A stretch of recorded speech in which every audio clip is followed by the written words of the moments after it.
Hey guys, welcome back to another video to improve and learn English. Improve your English, learn English with me, Lau. Okay, today, let's just get right into it. No, first, a little disclaimer. If you haven't seen my past couple videos, I'm doing a new thing. I'm doing a new thing where I'm just talking. We're just rolling. We're just going. I use a program to cut out long pauses, but I don't do any more editing than that. So you're going to get real, natural English with my breathing, with my mistakes, with my yes, native speakers make mistakes. I am a native speaker from the United States. That doesn't mean we don't make mistakes. Sometimes I stutter. Sometimes I always use a lot of filler words because I'm doing this as I go. I'm making this video as I go. So sometimes I start saying something, I'm like, nah, that sounds weird. We don't really say that. So this is like real, unedited Profe Lau, okay? Like this is as real as it gets. You're not going to find other English teaching videos realer than mine on the internet. All right? All right. So I had a great idea. Yeah, I think it's a great idea. So basically I have a bunch of situation prompts. Like I have a bunch of, like a list of one sentence. How do I say this? Look, even native speakers were like, no, that doesn't sound right. Okay, let me, hold on. There's noises in the background right now. There's a motorcycle. Oh my God. Now there's a siren. I'm in Lima, Peru, and I'm right near a busy street. Hold on. Bear with me for a second. Hold on. I know you might not be able to hear it, but I can hear it. It's bothering me. Okay, God, they're extra loud today. All right. So I have a list of sentences that basically are like prompts. They give me a context. They give me a situation. They put me in a particular situation. Anything. You stubbed your toe. How do you react? So that's what I want to respond to and react to in this video. I want to show you my initial immediate reaction, response, what I would say, what I would do, what I would think, how I would personally react. Now, obviously this depends partially on my particular personality. Okay, we don't all have the same personality, 340 million people in the United States. But I just wanted to show you what I would say in English and how I would process this in American English so you can see and get a feel for how we might respond, react, think, etc. And you can learn some English and you can practice parroting, like imitating me. Yeah. So it could be good for you to practice and to learn, and it could be interesting and entertaining. I don't know. We'll see. We're going to have fun with it. We're just going to have fun with it. And yeah. So for example, number 1, you drop your phone face down on the concrete. Okay. By the way, if you don't know any of these words and if there's any word that you don't know what it means, and I don't explain it because I'm not going to be explaining everything word for word, you can just look it up.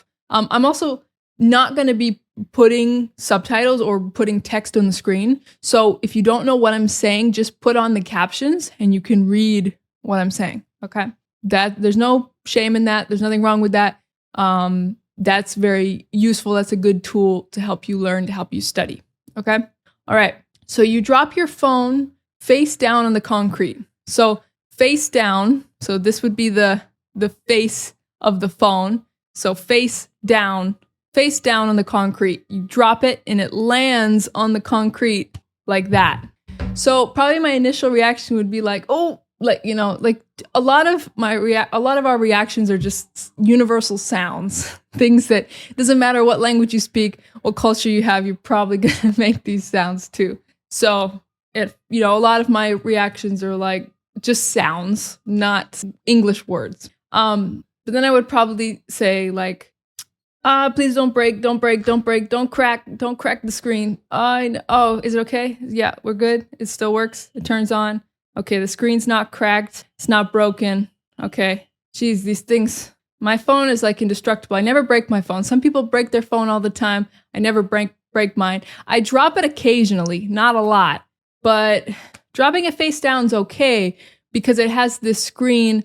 No, not the screen. This is the screen. It has a case, and the case has a little lip so that sticks up above the screen. So when you drop it, it doesn't actually land on the screen completely. It lands on the little lip, the little edge of the case. So normally I don't break my phone. I don't crack the screen. Like, honestly, I haven't done that since I was like a kid. Since I was like a young teenager, I think, tween. Yeah, I'm not too worried about it, but there is always a little bit of fear, a little bit of panic when you drop your phone, like, oh shit, oh, I didn't mean to say that. It's okay. I can say stuff like that in the video. It will still be monetized, I believe, as long as it's not on in the title or in the first like 5 seconds of the video. So yeah, I'll be like, oh crap, it's, there's that initial like, oh no feeling, oh no. Yeah. Okay, next one. Number 2, you accidentally wave back at someone who was actually waving at the person behind you. So someone is waving at you, but they're not actually waving at you. They're just waving, and you think they're waving at you or to you, but they're actually waving to the person behind you. They're waving at the person behind you, and you realize that. So you wave, you wave at them, you wave back, and then you're like, wait, oh, and then you might feel embarrassed. You might feel a little embarrassed or a little awkward. I would just feel like, I would just laugh. I would just feel like, oh, yeah, not me. Okay, yeah. I would probably just laugh. But some people might feel really embarrassed. I wanted to tell you guys because I noticed that a lot of students, they will, instead of using the word embarrassed or embarrassing, they will try to use the word, some variation of the word shamed. They will use ashamed or shameful or ashame. I notice that students love to use that because I think a lot of languages, the word that they use for this situation, when you put it in Google Translate and you translate it to English, it will tell you it's like ashamed or something like that. But I'm going to tell you right now, native speakers from the US, we usually use embarrassed or embarrassing a lot more. So embarrassed to describe how you feel, embarrassing to describe a thing or a situation. That was so embarrassing. I'm so embarrassed. And this is way more common and it has a different connotation. Ashamed is a bit stronger and it implies that you did something wrong.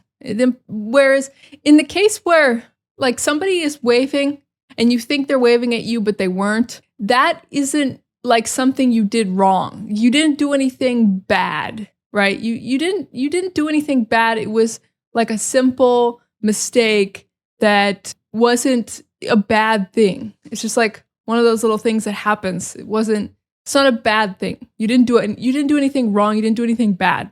So in that case, to say I felt ashamed is crazy. Like if you say that, that's so wrong. That's so weird.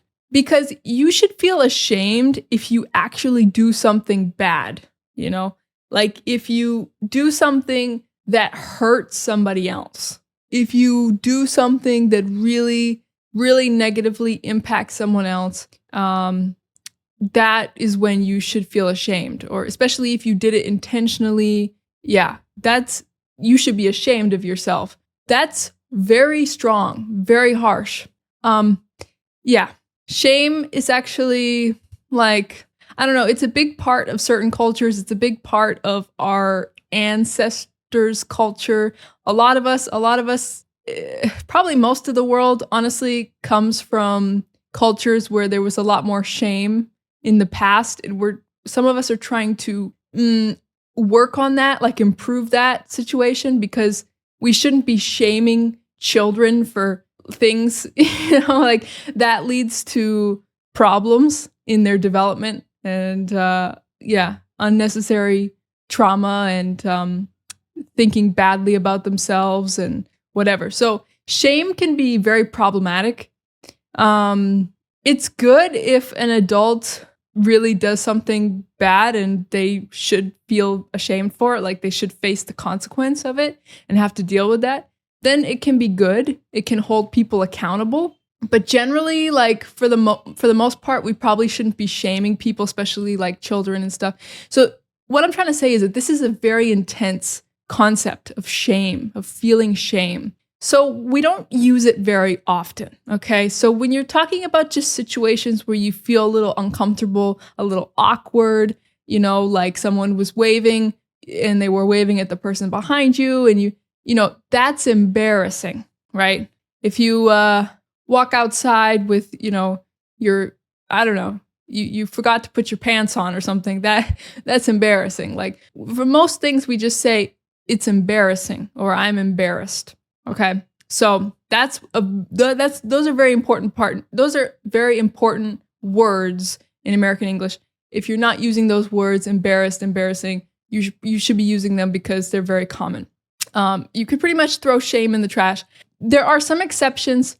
Like you might remember I said quickly earlier on in this video, I said, there's no shame in that. That is a good exception. That is a very common expression that we use. There's no shame in that. You know, there's no shame in putting on the captions and using the subtitles to help you improve your English, to study English, to understand what I'm saying. There's no shame in that. There's no shame in that. Like, don't be ashamed, you know, like you didn't do anything wrong. It's not bad. It's not bad, you know. But the reason why we say there's no shame in that is because we don't have a way of saying there's no embarrassment in that. Like that's not a common phrase, so we just say shame. It's a common phrase. It's like a classic phrase that we just say. But yeah, so there are exceptions when you're going to hear variations of the word shame, but generally it's not as common as Google Translate would like to have you believe. All right? Okay. So yeah, in that case, I would just be like, oh, I thought they were waving at me, but they weren't. Oh, okay. Well, anyways, and the day goes on. Okay, number 3. You microwave leftovers and they come out still cold in the middle. So you put leftovers, like leftover food, and maybe you took it out of the fridge and you put it in the microwave and you put the microwave on, you wait, it comes out, it beep, beep, and you take it out and you're starting to eat it and you realize it's still cold. Often it's cold in the middle. I personally don't use the microwave. I haven't used it since I was a kid, but when I used to use it as a kid, I remember that would happen sometimes. Yeah, basically it's simple. You just got to pop it back in the microwave. Just got to pop it back. You just got to put it back in. You got to reheat it. You got to heat it up again. It wasn't done. It didn't finish heating up all the way. You have to just put it in for longer. Put it in longer. Sometimes it takes longer to heat up the whole thing, even the middle. All right, next one. Yeah, some of these things are going to be like things I would say in the situation, and some of these things, there's not really anything to say. It's just like, oh, this is what you got to do, you know? But I guess that's what I would say in the situation too. I would be eating it, and I'd be like, it's still cold in the middle. Nah, it's still cold. I got to put it back in. It's not done. I got to put it back. Yeah. Number 4, you get stuck holding the door for a never-ending line of people. Okay. So you're holding the door for people. So you're holding the door so it doesn't swing back and hit them. So you're holding the door open so people can walk through and they don't have to open the door. They don't have to physically open the door. But then you realize you thought you were just holding the door open for like one person, 2 people, and then there's a whole line of people and you're like stuck there, standing there, holding the door open. Like I don't have a watch, but I got places to go. You're like checking your phone. Okay, all right. I was trying to be nice, but there's too many of y'all. There's too many of you guys. I'm out. Sorry. I would just try to hand off the door to someone. Like I would just be like, all right, I gotta go. Can you hold it? You got it? You got it? Okay, because I gotta go. You got it? I gotta go. Can you hold it? Yeah, I would just be like, because, yeah, I don't know. Probably somebody would, no, actually, I don't know. I was going to say somebody maybe would put their arm out and then I could just leave it with them. But nah, sometimes people just walk right through it. I don't know. I can't imagine this happening. Like, usually there isn't a whole long line of people. And at that point, they wouldn't expect you to keep holding it. I think somebody would just start helping you or would hold it themselves. I don't know. But yeah, I would just be like, oh, there's a long line and you go, okay, I gotta go. So you guys can hold the door. You just gotta be honest, guys. A lot of people think that there's a difficult situation when there's not. If you're just not afraid to just be honest and direct. You don't need to just be polite and like take something that you can't take, do like just you don't have to just handle it, you don't have to just bear it. You can like say, I can't do this anymore. Okay, this is boundaries. I talked about this in the last video. Gosh damn, there's so many noises today. You guys probably can't even hear it because I'm super good with the audio editing and this microphone's great and I'm talking really close to it. You guys probably can't even hear it, but there's power tools, there's construction, there's honking. Okay, look, I've been to a lot of places in Latin America and there's often construction sounds. There's often traffic sounds, like a lot of cars and big trucks and stuff like that. But I don't think I've heard this much honking in Latin America ever. I am in Lima for the first time. I don't think I've ever heard this much horn honking. You guys like to honk in Lima. You guys are like Asians. Asians honk like crazy all the time because they honk just to signal to each other that they're there. Like, because they're often on motorbikes. They're like, hey, coming through, But I feel like you guys are just honking at each other to say like, go faster. Go, like, even though there's a long line of you and nobody can go, there'll be people honking like, go. It's like, they can't go. Yeah, I don't know why you guys are honking so much. I don't like it though. I don't like honking. Not just because I'm trying to film a video, but I think it's so obnoxious and unnecessary. I am not a honker. When I used to drive my car in the US, I don't think I ever honked the entire time. Somebody could like cut me off. Somebody could do something bad and I wouldn't even honk. I'm just like, maybe they're in a hurry. Whatever, like I'm not susceptible to road rage. I'm just chilling. All right. Next one. You sneeze. I almost said squeeze. You sneeze in public. Achoo. And 5 strangers say bless you. Well, that's not even a strange situation. So you sneeze and then everybody goes, bless you, bless you, bless you. Uh-oh, I'm gonna have to sneeze. Ready? This is gonna be my first sneeze on camera. I feel it, it's coming. Oh, I swear, No, I'm yawning actually. I thought it was a sneeze because I felt that tickle, that tickle in your nose, because I was thinking about sneezing. So that made me want to sneeze. But it actually turned into a yawn. But I tried to suppress the yawn. So it was like not a full yawn. But yeah, that was a sneeze yawn. Yeah, so you sneeze in public. They're like, bless you, bless you. I would just be like, thank you. I would just say thank you once to everyone. It's a group thank you. Okay, I don't feel the need to individually thank each person. I'd be like, thanks, y'all. Thanks, guys. Okay. In the South, we say thanks, y'all. Thank y'all. Thank you. Thanks, y'all. In the North, we say thanks, guys. You guys. In the North, we say you guys. In the South, we say y'all. I'm from the North, so when I go visit my family, we say you guys. But I lived in the South for 3 years, so honestly, and I like saying y'all. So honestly, I say that a lot when I'm by myself or just with my friends, or like people that are closer to me. But when I talk to my family back home, my grandma, my aunt, my stepmom, I usually say you guys. So yeah, either one is fine. Okay, next one. Your stomach growls really loud during a silent moment. Oh, hopefully you can hear me. Your stomach growls really loud during a silent moment. Okay, so this used to always happen to me in school, and I never understood why people get embarrassed by this. Like, why does this embarrass you? Like, I would be at school and it'd be silent, right? We're all doing work at school. We're all sitting at our desks, and my stomach would growl for whatever reason. Not necessarily that I'm hungry. It's just like my digestive system, not even my stomach, but just my digestive system would make noises. My digestive system is very noisy. And I'd have a friend look at me like, Like, people would look at me like, oh my God. But to me, it was like nothing. To me, it was like, now I think it's embarrassing to like fart or, yeah, but I don't think it's embarrassing to burp, or I guess farting is just embarrassing because it could smell bad, I think, and it comes out of your butt. But I don't think burping is embarrassing, and I don't think stomach growling or stomach sounds are embarrassing.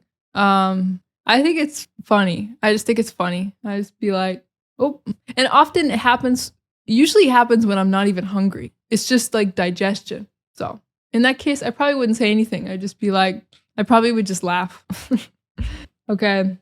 7, you text someone and immediately see the 3 dots. No, sorry. And immediately see the 3 typing dots. Then they disappear. Okay, so you're texting someone and then you see that they are texting you. Like you see the dots like they are texting you. And then it disappears. I would probably think that they just got distracted, or they're doing something else, or they're thinking about what to say. It's not a big deal. But if they don't respond at all after, if they never get, I don't know, they probably just got distracted. But maybe after a while, I would text them and be like, hello, were you saying something? Hello? I saw you typing. That's what I would say. I saw you typing. Okay, next one. You realize halfway through the day your shirt's been inside out. Honestly, wearing your shirt inside out is not even that big. Like, it's even the style sometimes. Sometimes people do that intentionally. Sometimes I like to wear my shirts inside out because I don't like the seams.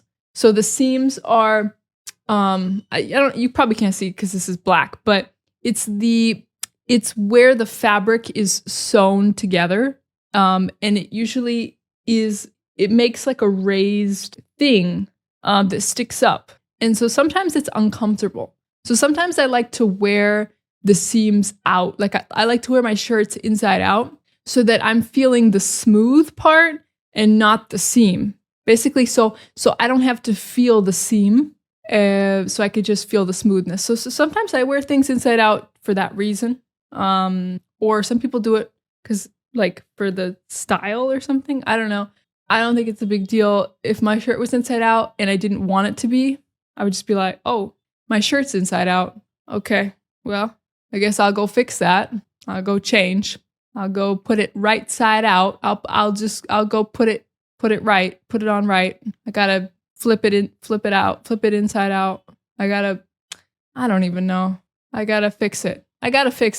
That's easier. Just say, my shirt's inside out. I gotta fix it. I gotta change it. Okay, next one. You step in something wet while wearing socks. Oh, that's the worst. That sucks. And this is how I react to a lot of things in life. That sucks. I hate that. Oh my God. Horrible. That's horrible. Remember, I told you in another video, we like to be very dramatic in American English, especially younger generations. But in general, we could be quite dramatic. I hate when that happens. My God, it's the worst thing ever. It's horrible. And it's not even that big of a deal. You stepped in something wet with a sock. So what? Change your socks. But it's not that we're so emotional about it. It's that we just like to express it in an intense way. Yeah. So yeah, that sucks. I'd say great. Because also we're very sarcastic. So I'd say, especially me. So I'd say great. I'd say great. Now I got to change my socks. Fantastic. My day was already not going so great. I really didn't need this. I really I didn't need this right now. Okay. I'm already dealing with this, and I'm dealing with this, and I'm already hungry and tired, and I got this go, and I got to do this. I don't have the time for this right now. I can't handle this right now. I don't have another pair of socks. Okay. I don't know. I don't even know what to do because I'm stuck here. I don't have another pair of socks. Now I got to sit with a wet sock all day. Now I got to walk around with a wet sock. You know how uncomfortable that is? Gosh damn it. Gosh darn it. God damn it. Those are different variations of that. Honestly, I drop F-bombs all the time. I like to use the F word all the time. all the time. That's because that's my favorite word. So one of my favorite words. So I use it basically in every possible way that you can use that word. But I'm trying not to use that word in my videos because it's a pretty harsh word according to censorship platforms, and I don't know about YouTube monetization. I think I can get away with an occasional shit, but hell, whatever, damn, stuff like that, but not a big deal. But the F-bomb, the F word, I don't know. But yeah, just know that a lot of my reactions would probably involve that, but I'm trying not to say it in the video. I am really trying not to say that one. So yeah, so you can imagine that. But yeah, basically I'd probably throw a mini temper tantrum about my sock being wet, be all dramatic for no reason. Great, this ruined my day. This wet sock ruined my day.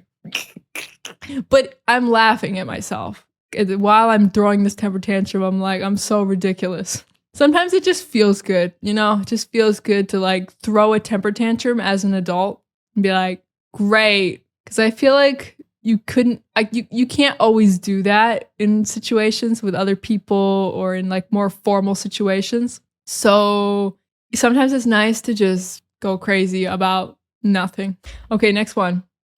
You say goodbye, then both of you walk the same direction. That's just funny. Just be like, oh, you're going this way too? Oh, we're both going this way. Oh, well, let's just walk together then. Well, why are we saying goodbye? We're both walking this way. Oh, okay, let's just walk. Let's just go this way together. Let's just walk together. Come on, let's go. Why was I thinking you were going the other way? Why was I thinking that we had to say goodbye because you were going that way? Why did I think that? Okay, well, let's keep walking then.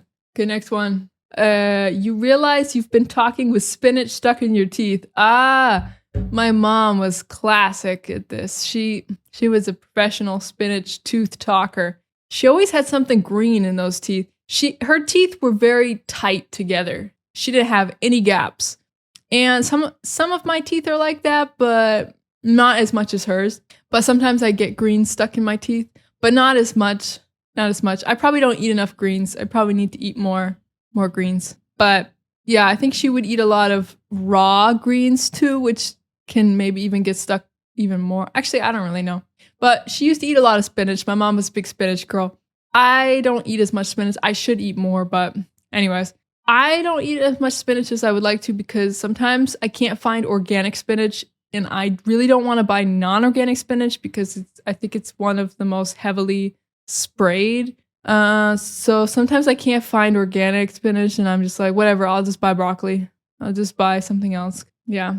I was eating organic spinach in Mexico, but it often always comes in the grocery store in that plastic container. I hate that. It's such a waste of plastic. But I don't know. Like right now I'm in Lima. I went to the grocery store. I couldn't find spinach labeled as organic. Let me know if you live in Lima, if you know about some store that sells like organic, like specifically like, pesticide free, like vegetables and stuff, spinach, stuff like that. Let me know, because yeah, I got distracted. Anyways, if I had greens, any greens, not just spinach, but any greens stuck in my teeth, well, first of all, I'd want people to tell me immediately. I'd want to know immediately.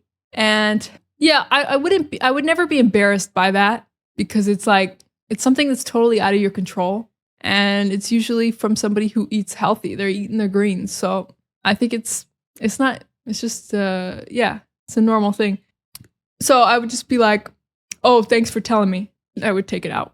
Is it there? Is it still there? Is it gone? Is it gone? Can you see it? Is it gone or is it still there? Did I get it? Did I get it?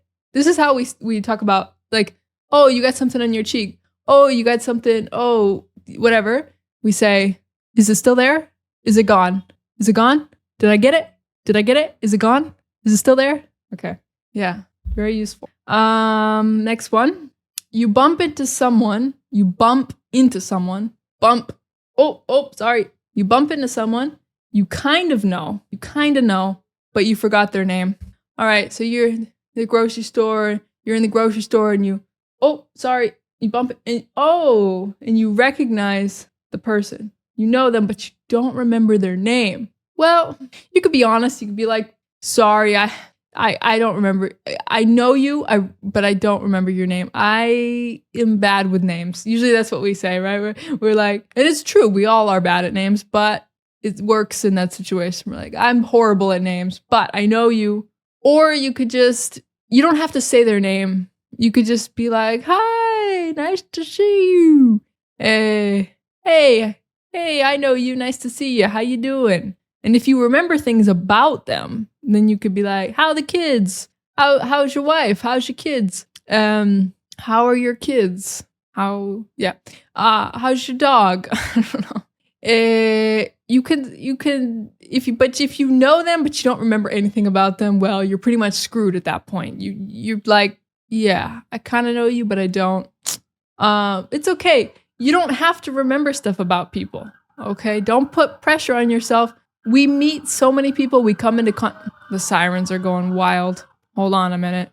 It distracts me more than anything. But yeah, like I was saying, you don't need to remember everybody. Like, there's so many people coming and going. There's so many faces and people and whatever. And if you don't remember anything about this person, then you clearly have had very little experience with them. And so you can't be expected to understand stuff. So let yourself off the hook. Who cares? Who cares if you don't remember? Just be honest, okay? Just be honest. I would just say, you look familiar. I think we've met before, but I gotta be honest, I don't remember who you are, but you look very familiar. You look familiar. Even familiar, it's like the word family, but it's not related. It's something familiar is just something that we have heard or seen before. Something that, yeah, that sounds familiar. That looks familiar. Like maybe I've seen that before. I've heard that. I've smelled that. Whatever. Yes, it reminds you of something. Maybe it's not the first time. Okay. You open a bag of chips and it explodes everywhere. Oh, this is also the worst. But it's not just chips, because I don't even really eat chips like that. It could be anything. The worst is if it's small things, like a bag of beans, and you open in the kitchen while you're cooking and they go everywhere, and they go in all the cracks and crevices and the nooks and crannies and every little place where they can go.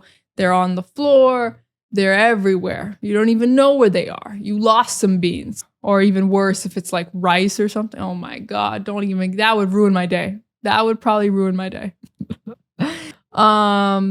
But yeah, that happens sometimes when you open stuff like this and you're like trying to do it gently and then, yeah, that sucks. Yeah, I'd probably just react the same way with the wet sock. Same way I did with the wet sock.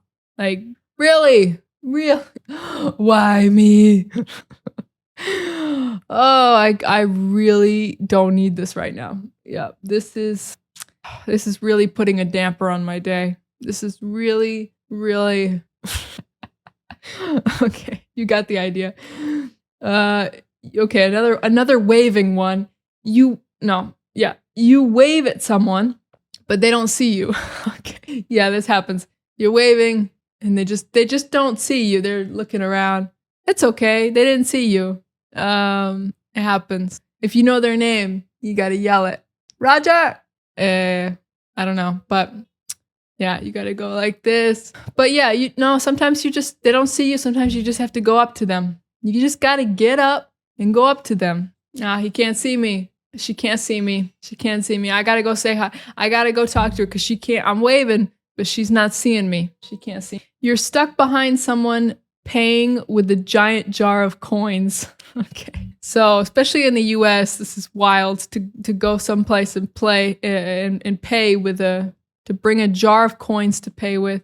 It depends. If it's a cheap thing, a very cheap thing, and it looks like you have some bigger coins, you're not just trying to pay with like pennies, then, I feel like I'm going to sneeze again. I'm getting a little sick, maybe because of the cold here. I don't know, but I think I'm actually getting better.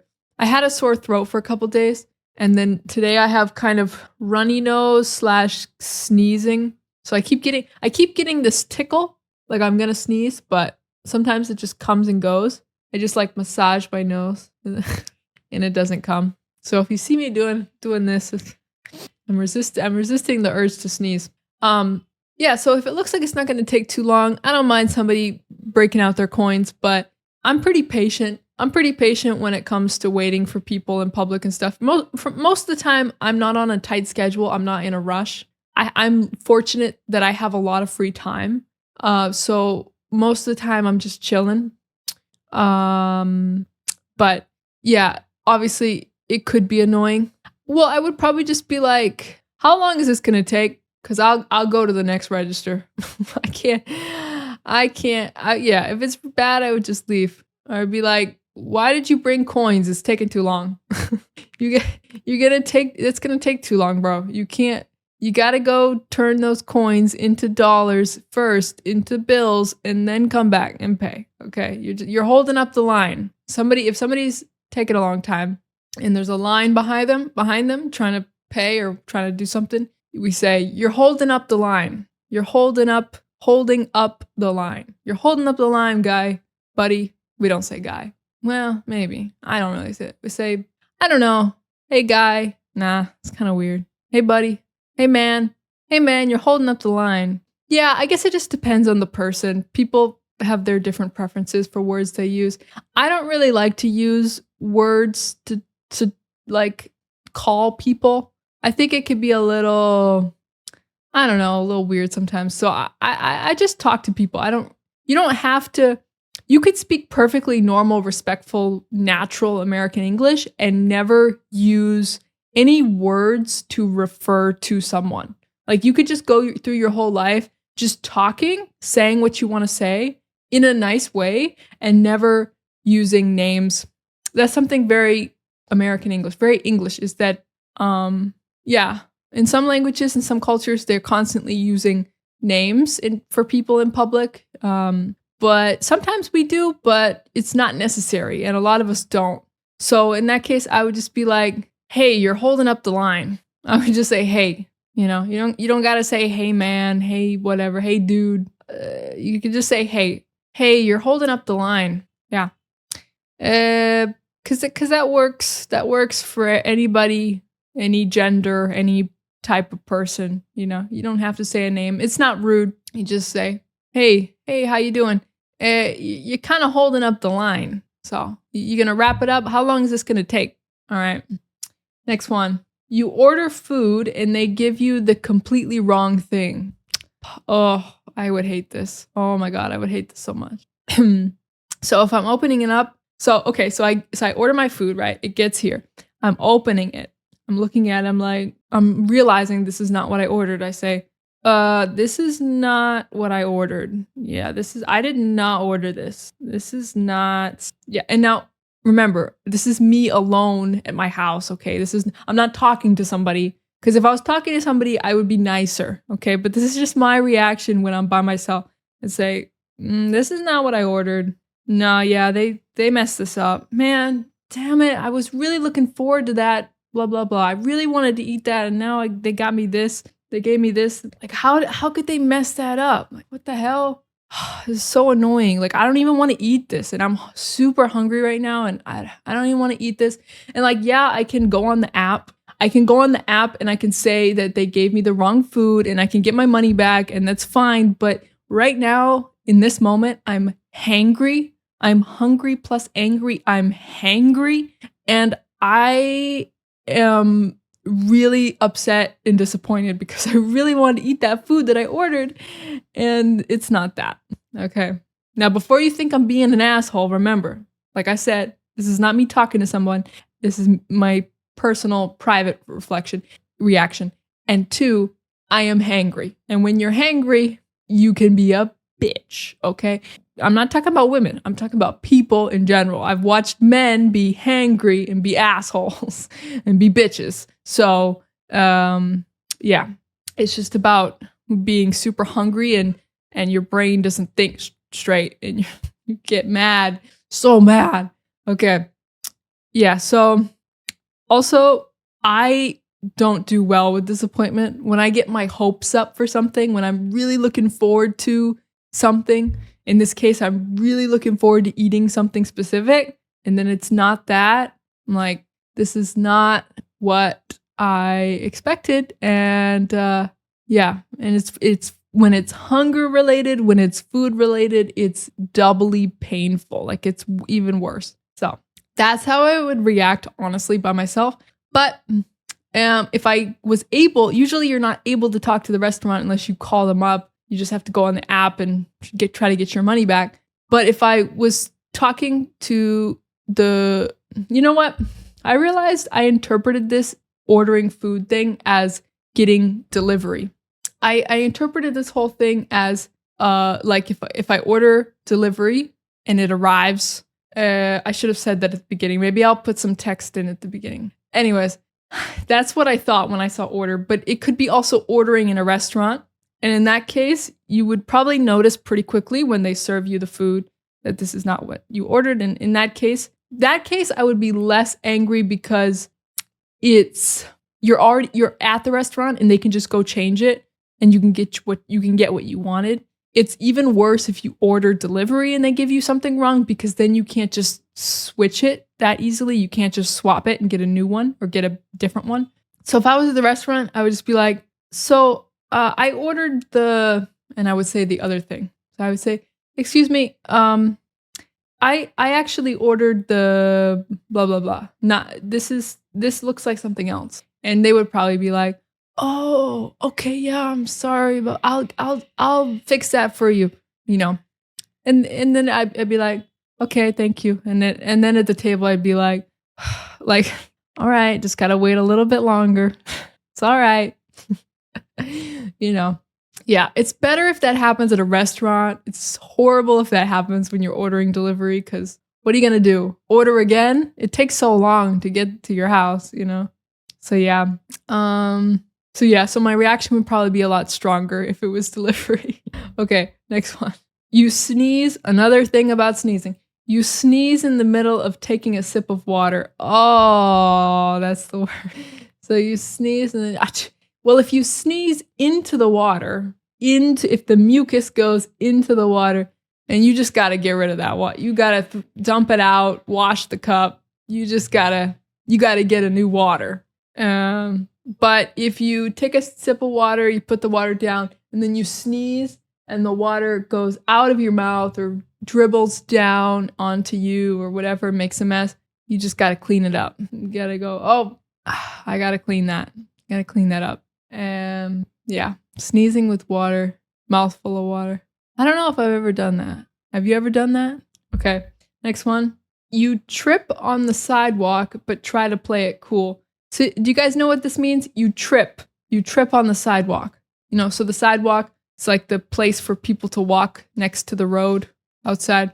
And then if you trip as a verb in this case is like to stumble and fall, or maybe almost fall. So you're walking, and then for whatever reason you kind of make a mistake with your feet, or maybe you hit something with your feet and you kind of fall or almost fall. You tripped.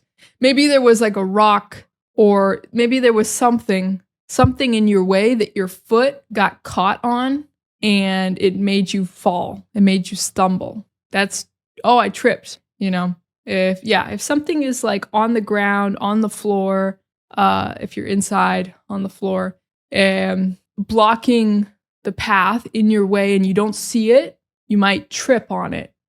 I tripped on the stick. I tripped on the rock. I tripped and you might fall, you might not. Tripping is just the action of like when your foot accidentally gets caught on something and when you're walking. God, it's hard to explain without just showing you, you know, or translating it to your language. Maybe that would be a lot easier. So you trip on the sidewalk, but try to play it cool. So you try to play it cool. So you try to act like you didn't trip, or like whatever, it's no big deal. So yeah, I am often not tripping, but like sometimes I don't know, when I'm walking, my foot doesn't,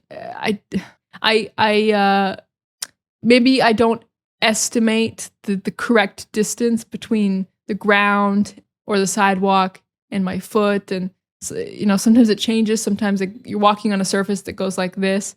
And sometimes you just kind of do something a little awkward, like stumble or something. But yeah, usually I just keep walking as normal. And I'm just like, oh, usually I'm like, oh, and I just keep going, It's normal. It happens. It's not a big deal. You're just playing it cool. It's just like not making a big deal out of it. So you just continue unfazed, continue as normal, keep going, keep walking. You call someone and they answer on speakerphone in a noisy place. Oh, okay. So you call someone, if I called my brother, for example, I call my brother and I can barely hear him because he's got me on speakerphone. He's in a loud place. Even if I'm not on speakerphone, which speakerphone is like when you put it on the setting so that you can put your phone down and you can hear them talking. It's like the loudest setting. I'm going to put you on speaker. I'm going to put you on speakerphone. You're going to press the button so that you can hear their voice from far away. It's good if you want to talk to multiple people at the same time. But whether or not I don't think that makes a big difference. Whether or not he puts me on speakerphone, if they're just in a loud place, a noisy place, it's going to be hard for me to hear them. So if I'm calling someone and I can barely hear them, I would just say that. I'd say, I can't really hear you. I can barely hear you.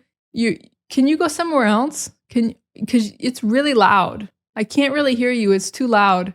It's too loud. It's so loud there. Can you go to a different place? I can't hear you. You're going to have to call me from a different place. You're going to have to call me when you leave there because I can't hear you. It's too loud. Yeah, I'm not hearing you. Yeah, that's all it is. That's all I would say. Next one, you get into the wrong car in a parking lot because it looks just like yours. Oh, but how would you get into the wrong car?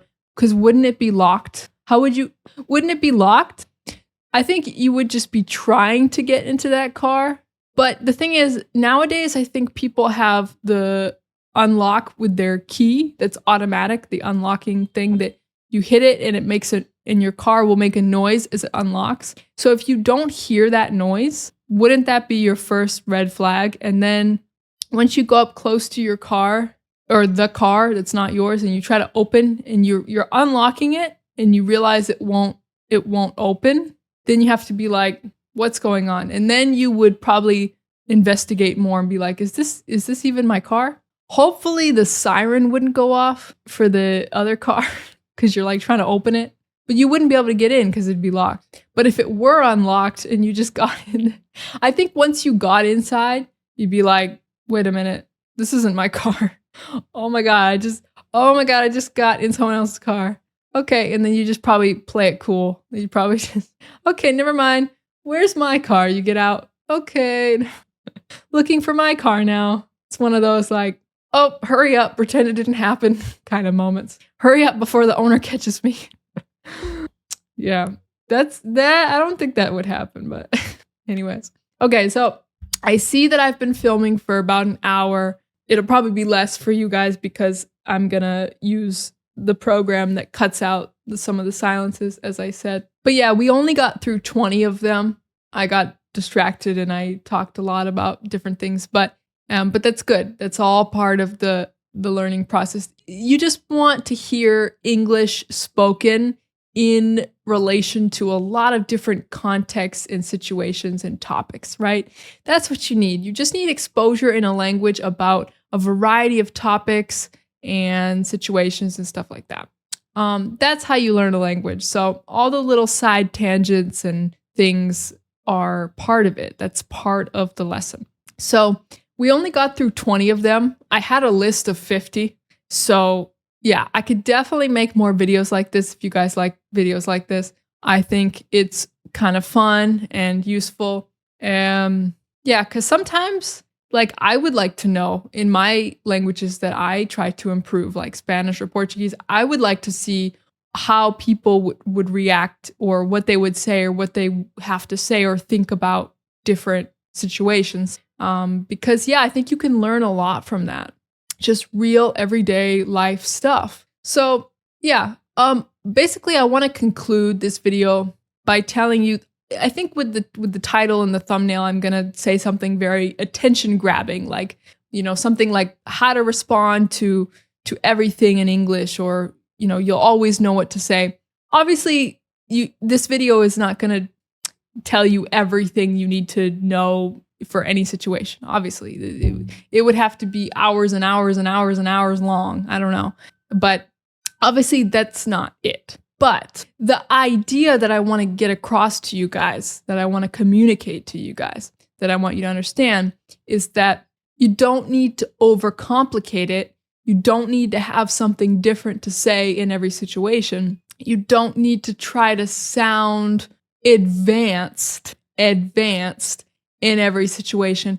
You don't need to pull out these advanced idioms and I don't even know, textbook English. You can use very simple English in so many everyday life situations. And we do. Native speakers, we use very simple English in so many things, so many contexts, so many situations. Often our reactions, our responses are very simple. A lot of times people are doing and saying the bare minimum.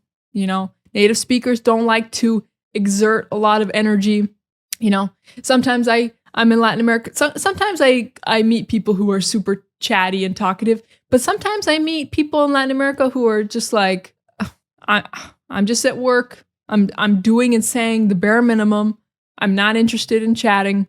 They're doing the minimum. They're doing the minimal reaction response to everything, and it's fine. It's fine. And you could do the same thing in English. People do the same thing in English. So yeah. Don't feel like you need to say all these things in every situation. And also, a lot of it is just recycling. A lot of learning a language is just recycling the same phrases and things, the same sentences and verbs and whatever for a lot of different situations. So a lot of it is repetition. A lot of it is the same stuff, the same phrases and words and things. There's only a certain amount of words and phrases that I use every day, most days. So don't overcomplicate it. Don't overthink it. The reason why I'm saying this video is like how to respond to everything is because you can take how I responded to these situations and you can recycle a lot of that for many other situations. So, your friend at work, your coworker could tell you like, oh man, my dog died this weekend. And you can say, oh man, I'm sorry, that sucks. That really sucks. Oh man, that's the worst. Oh, I'm really sorry about that. That's a really bad weekend. That's a really crappy weekend, man. Just like simple stuff. You don't have to say, that's unfortunate. What a pity. We don't say that, by the way, in American English. We don't say, what a pity. Sometimes students will say, that's a shame, or what a shame, something. We don't even say that very often. Like, just be real with people, man. Just be like, oh man, that really sucks. I'm sorry. Boom. Oh, but we need to be professional at work. And yeah, bull crap. Your coworkers told you their dog died. Okay, bull crap. Now, some of you are probably saying, my coworkers never talk to me about personal stuff. It's all work. Okay, yeah, maybe you're right. Okay, it doesn't have to be your coworker. It could be your neighbor. It could be, I don't know, some random person. I don't know. But all I'm trying to say is that, and I could make a whole video talking about this, but in American English culture, generally, we like to talk to people the same way that we would talk to our friends. Obviously, maybe some small details are going to be different, but generally we like to talk to people in a kind of a very like casual, friend-like way, because it makes you feel more genuine. It makes the interaction feel more genuine, authentic. It feels like the person actually likes you or is interested in being your friend, versus if you're too like formal or whatever, you're gonna sound like kind of cold. In our culture, you sound a bit more cold and distanced. So we interpret kind of this friend like talking not as rude, but as like, oh, this person likes me. Oh, this person is trying to be friendly, trying to be nice to me. This person's a cool person. You know, as my generation would say, they pass the vibe check. They pass the vibe checks. Like their vibe is cool. It's cool. And it makes the energy feel more friendly. And I think a lot of people in the US would agree with me. And if anybody has a problem with that, well, they're probably a Karen. If anybody has a problem with that, they got to stick up their ass. If anybody has a problem with that, that's their problem. Okay, I'm telling you right now, I would talk to most people, if not everybody, in the United States in the same way. I talk to everybody the same way in my American English. I don't care if we're in a meeting for work, I don't care. Like, you don't gotta be so serious. You don't gotta be so whatever, so formal and like I think it's very much part of the United States culture spirit, at least the positive side that I would like to celebrate, is this kind of very, kind of friendliness thing. And so, yeah, if you have this perception of the US as being unfriendly, I'm sorry about that. Those people suck. Those people are not representing the culture, in my opinion. Because I grew up with, watching my parents be super, super friendly, talkative, chatty. I mean, sometimes they would just be chatting with random strangers or whoever for hours. And I'm like, oh, come on, let's go. Super smiley. I've had Russian students tell me that they can immediately identify an American tourist because they're smiling. They're like, they're smiling on the street for no reason. That is like one of the positive aspects of US culture that I think that more people should uphold, yeah. So I just want to tell you guys that you just got to be confident. You got to understand that culture, the friendly, casual language. Embrace it. Don't have a stick up your butt. Don't be like those people. Don't let the Karens get you down. Don't let the people who are too serious ruin your day. Don't feel like your English is not advanced enough or whatever. Like, just be real, be friendly, keep it simple. Yeah, you don't gotta talk to people in all these different ways. Don't overthink it, basically, is what I want to say. Anyways, okay, that's it. This video was longer than I wanted it to be, but you guys are liking the long formats, and I'm liking it because my watch time is longer, and that's good for the algorithm, and it's good for I can put more ads in the video, which is how I make a living. Is how I'm able to continue making these videos. So yeah. So if you really like the long form English teaching content, let me know in the comments, please and thank you. Love you guys. My supporters are the best. And I'll see you in the next one. Bye-bye. Bye-bye.